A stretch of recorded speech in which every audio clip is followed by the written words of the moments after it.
Good morning and welcome to the David and David on Real Estate podcast. We are today on episode number 95 and we're continuing our conversations with Elan Weintraub from the Mortgage Outlet. Elan, thanks for joining us again.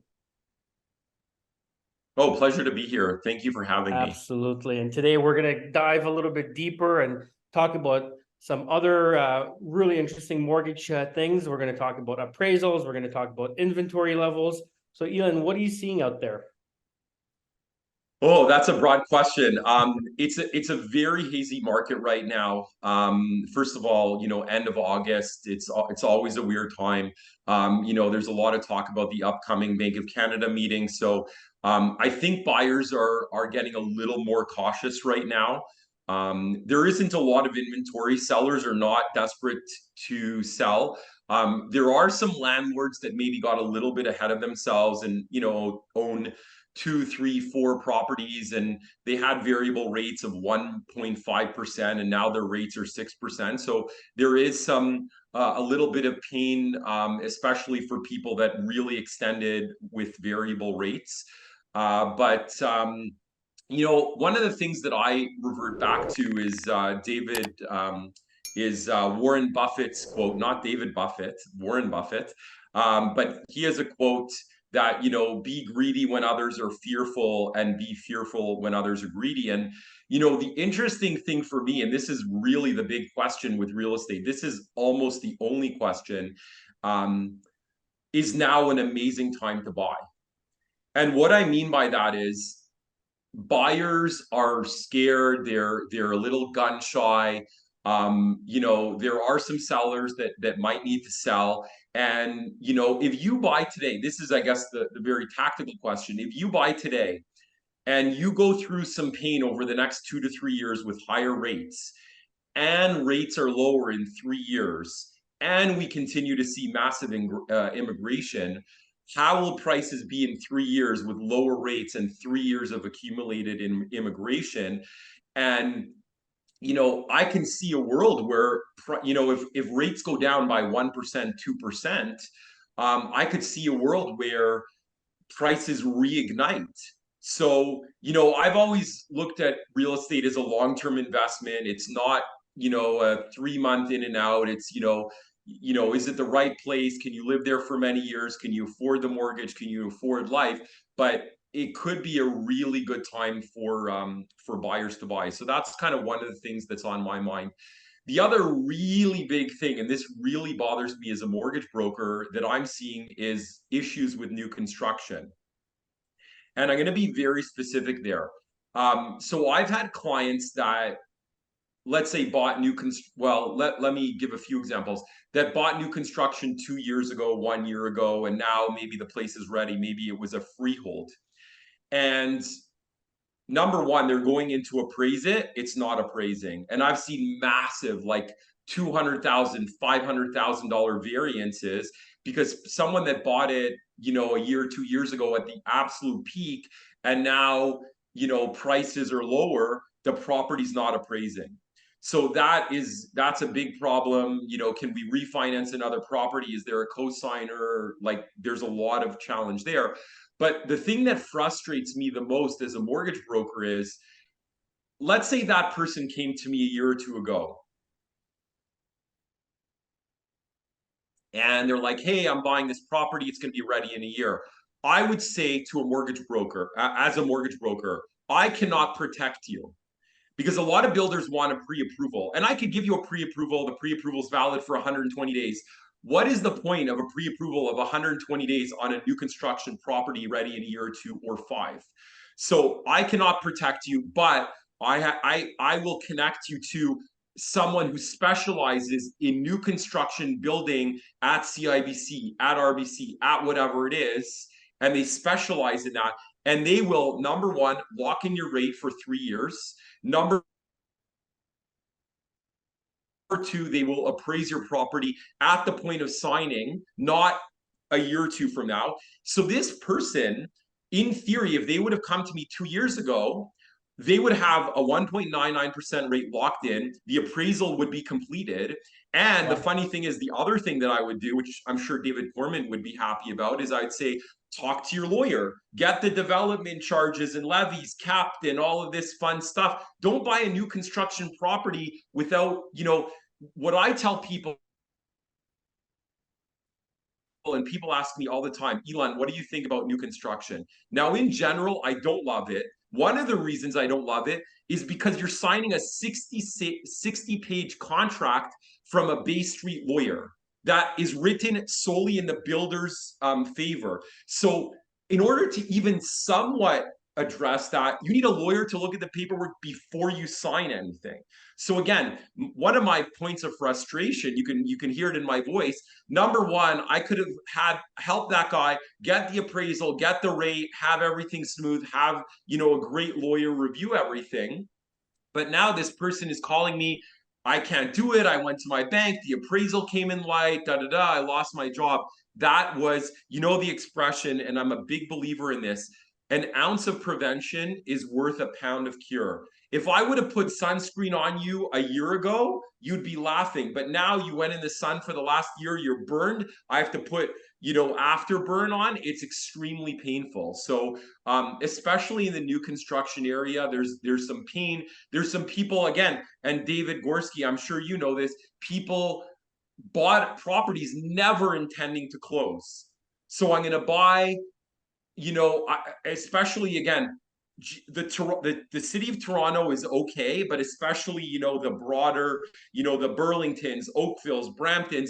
I'm buying a 4,000 square foot house in Brampton for 2.4 million. That person was never planning to buy that property and to occupy that property. They were going to flip it for 3 million on closing. Well, guess what? That $2.4 million purchase is appraising at 2 million. And again, I always say, I'm not a lawyer. This is very simple. You have a firm agreement with a builder at 2.4 million. Like, go talk to your lawyer. You need to figure this out. So there's a lot of, again, it's extremely difficult to qualify for a mortgage now. Most lenders, their rates are around 6%. You're qualifying for a mortgage at 8% at most federally regulated institutions. Think about that. So, 6 years ago, I used to tell my realtor partners, you could borrow 6 times your income. So if you have a nurse making 100,000 a year, they could borrow 600,000. Today, they could borrow approximately 3 times their income. So that nurse that could borrow 600,000 now can borrow 300, maybe 350, maybe 400 under the new stress test. But what's happened to prices in the last 6 years? 6 years ago, that property was 500,000. Now it's $1 million. So the prices have doubled, but your qualification is almost half.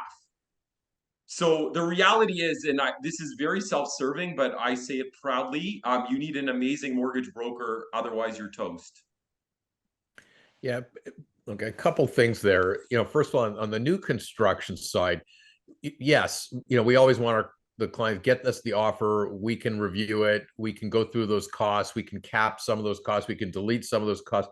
We just try and get it so there's at least some cost certainty as to what it's going to cost you when you close. Sometimes in those negotiations, we win more than other times. And a lot of that's just a question of the supply and demand in the market. If the builder's got a lineup at the door of buyers, they're not interested in capping certain costs or deleting some of those things.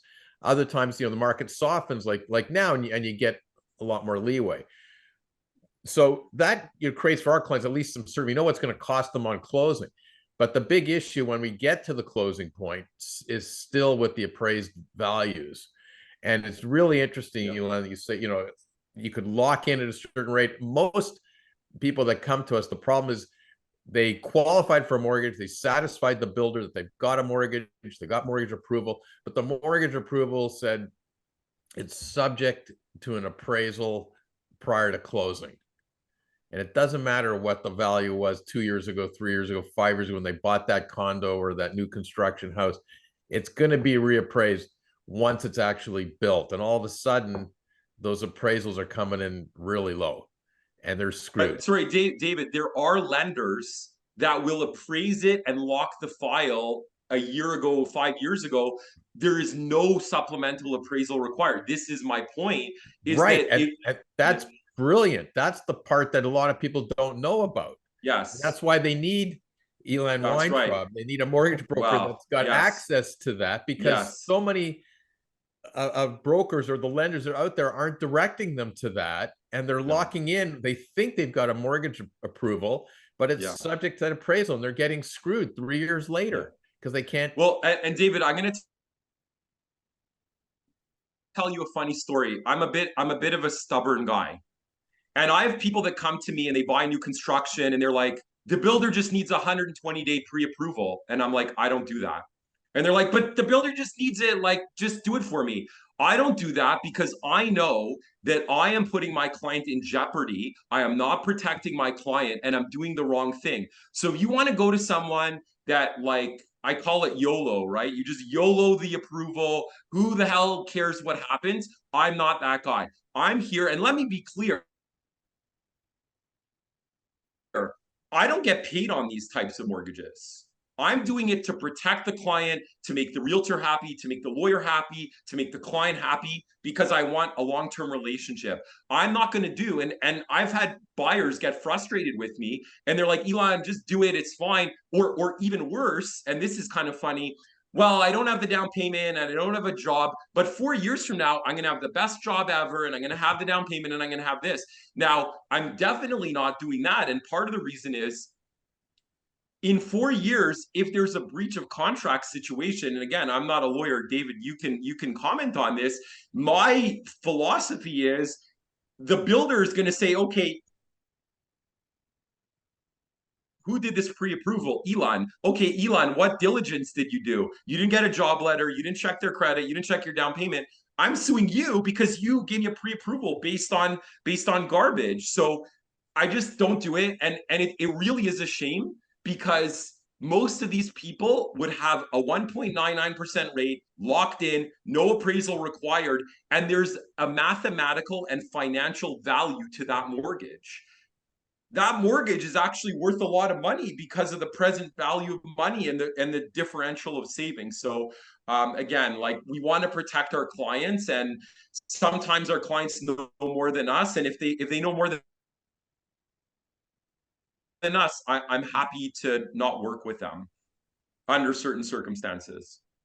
Yeah, look, I wish more people were aware, and hopefully everybody watches this and they'll now be aware that there are those type of loan facilities available in new construction that give you that kind of protection.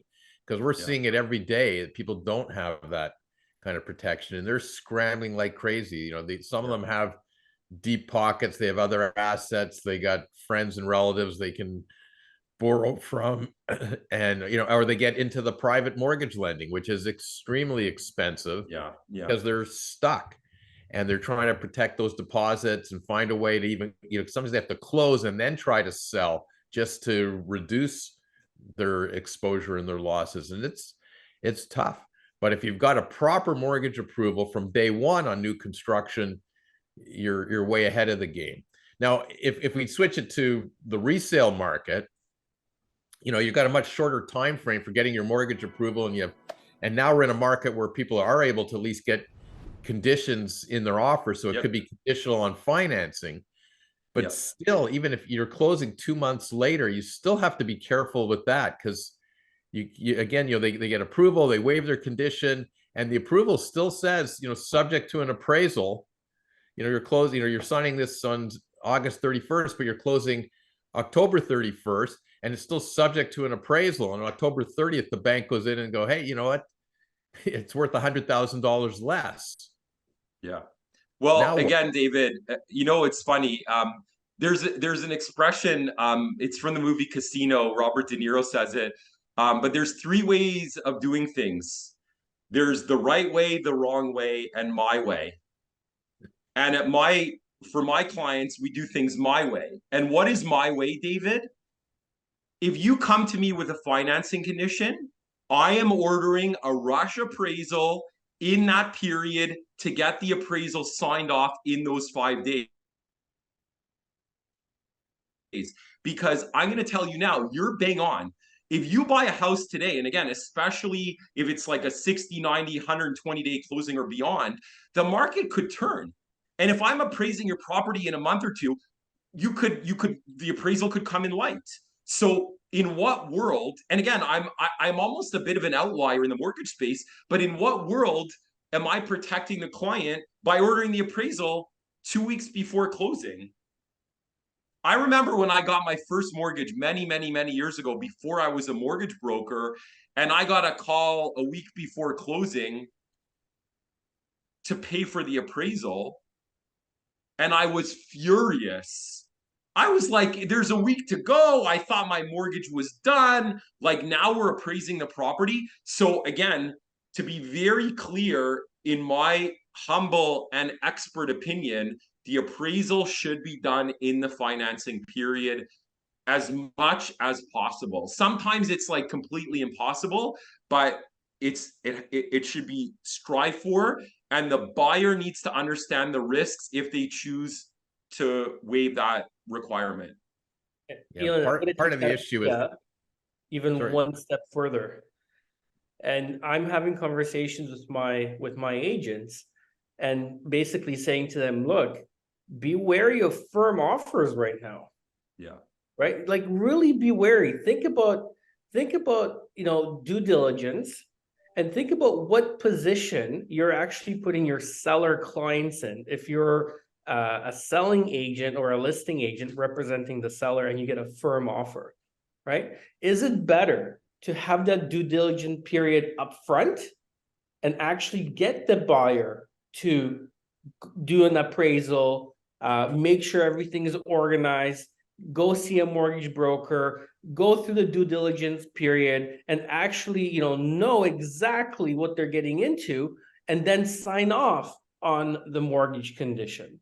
And then come closing, that at least the due diligence has been done, the appraisal, like you are alluding to, has been completed, and that come closing date, they're going to be in a much better position to close versus getting a firm offer from an agent that might have not gone through that due diligence period, but assumed that his clients are going to be okay. And then come closing date, they can't close.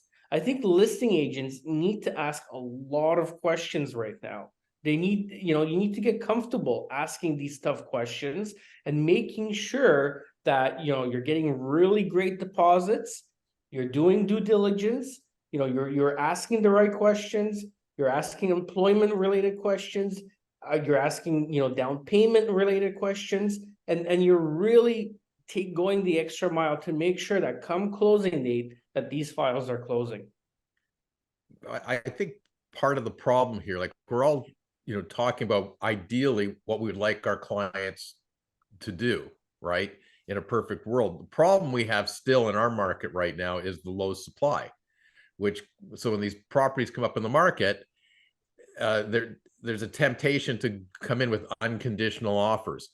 So they're getting their pre-approval of some sort from a bank so that they don't have a condition because they got competing offers and they want this property and they don't want to wait for the next property. And there's that pressure on them to get something done.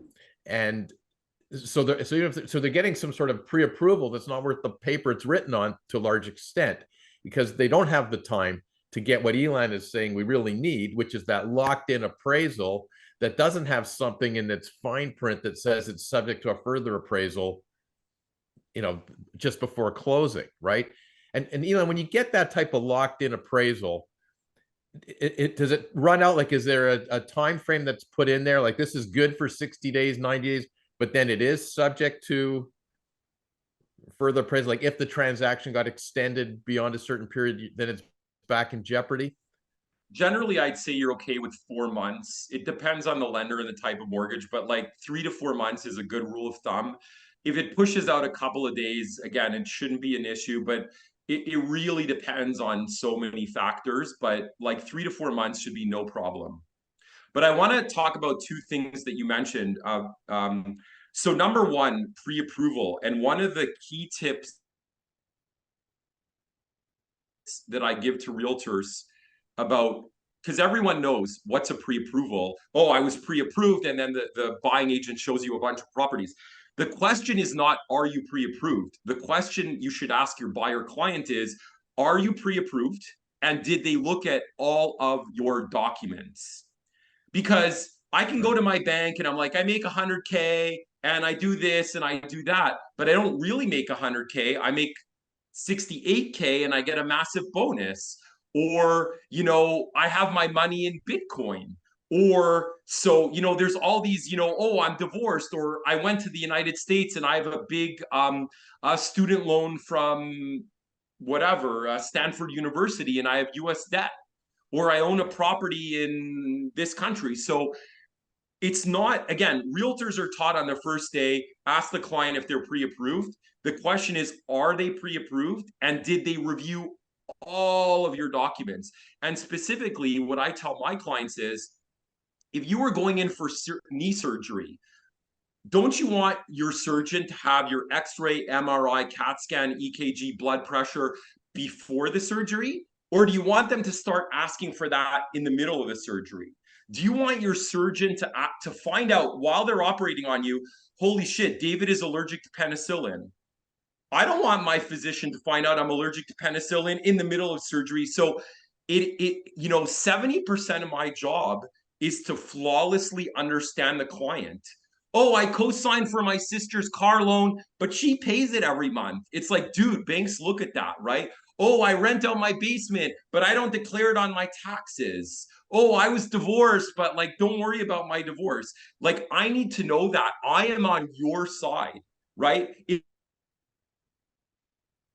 Elan, If this is what I tell people, if I don't find out, the lender will find out. And if the lender doesn't find out, the lawyer will find out. And if the lawyer, it's going to blow up. Better, I should find out.